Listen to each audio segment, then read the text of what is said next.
रामू एक छोटे से गांव में रहने वाला गरीब किसान था।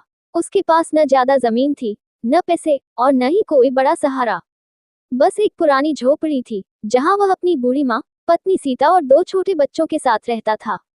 गांव में सब उसे दयालु और मेहनती इंसान के रूप में जानते थे, लेकिन गरीबी ने जैसे उसके जीवन से सारी खुशियां छीन ली थी। हर सुबह रामू सूरज उगने से पहले खेतों में पहुंच जाता और देर शाम तक मेहनत करता।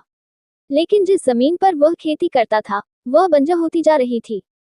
कभी सूखा पड़ता, कभी बारिश ज्यादा हो जाती, हर साल कुछ न कुछ गड़बड़ हो जाती। सीता, इस साल भी खेत में अनाज नहीं हुआ।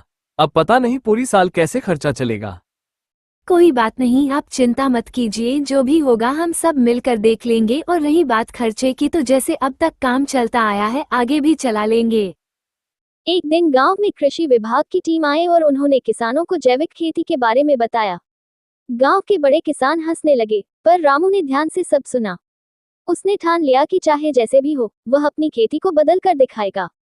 रामू ने अपने पुराने तरीकों को छोड़कर नई जैविक विधियों से खेती शुरू की। शुरुआत में लोगों ने उसका मजाक उड़ाया।